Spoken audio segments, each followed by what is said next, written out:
One of the most enduring elements of classic WoW is the great sense of exploration one gets when traversing the lands of Azeroth. The zones are all unique and memorable in their own ways, and are one of the main reasons I'm still exploring them today. 5, 10, even 20 years after you first entered this vibrant world, I think we can still learn new details about the places and secrets of this massive game. Today, I'm returning to a place I haven't visited for nearly 2 years, and it's one of the most strange and secluded locations on the entire map. What can we learn from this odd geographic footnote, and why is it here to begin with? Let's find out.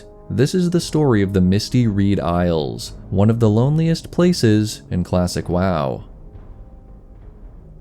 The Swamp of Sorrows is, as a whole, already one of the most isolated zones in the Eastern Kingdoms. Nestled between the imposing Red Ridge mountain range and the warped crags of the Blasted Lands, the swamp is a soggy valley on the verge of the Forbidding Sea, one of only a few zones on the continent to share a coastline with it. While there are some quests to complete here for players of both factions, the swamp is typically viewed as one of the less important questing zones, mainly functioning as a connective tissue between the Blasted Lands and the rest of the Eastern Kingdoms to the north and west. But within this isolated marsh, far removed from the main roadway, lies today's topic of discussion. The eastern shore of the zone is a dreary sight, a murloc-infested beach where turtle shells and ramshackle huts do little to ease the hardships of navigating the stagnant waterways.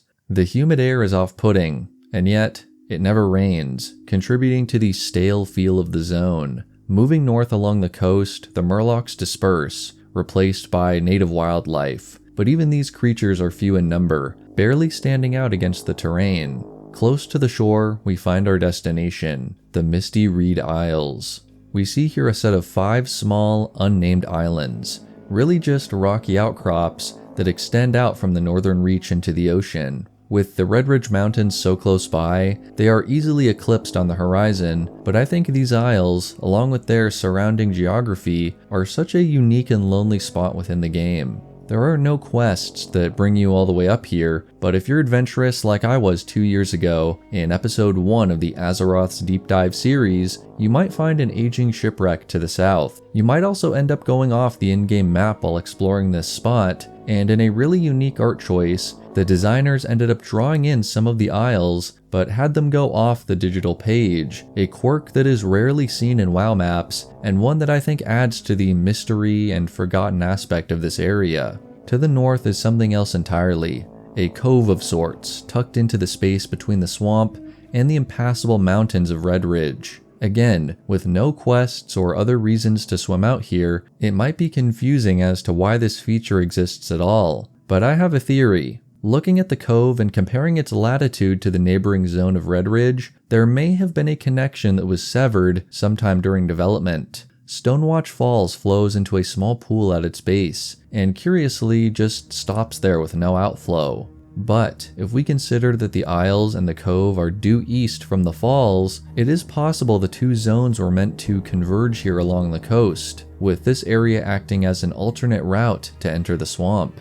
Let's build on this theory. The islands and the little cove here are odd to say the least, but the entire coastal region is abnormal too. Underwater, we don't find the rather abrupt drop-offs into the abyss, and instead we find this massive continental shelf that extends far into the surrounding waters. Not only that, but the texturing also stands out as something you could just as easily find at the surface, and removing the water in a map viewer really drives this idea home. This is reminiscent of a few other areas in the game, all with the connecting theme of land that was sunk by the devs when they realized it wasn't going to serve a purpose. Could this entire northern region once have been part of the Swamp of Sorrows? Or stranger yet, a sort of eastern Red Ridge that could have opened up to the sea? It's up to interpretation for sure, but I do think all these details are fascinating. Beyond this talk of expanded zones or lost lands that never made it to release, in the classic WoW we know, this place is barren.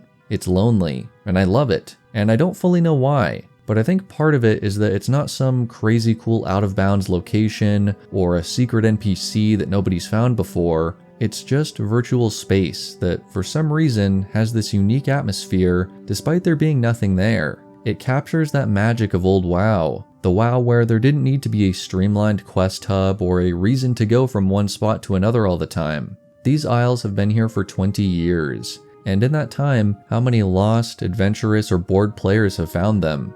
Hundreds? Dozens? A few? It's hard to say, but I hope my message is coming across. It's a special spot with pretty much no real significance in the game, but I felt like sharing it with you all today, and I hope it encourages you to think a bit more about these far reaches of Azeroth. Why are they still here? And why were they forgotten? Thank you all so much for watching, and until next time, may the Force be with you.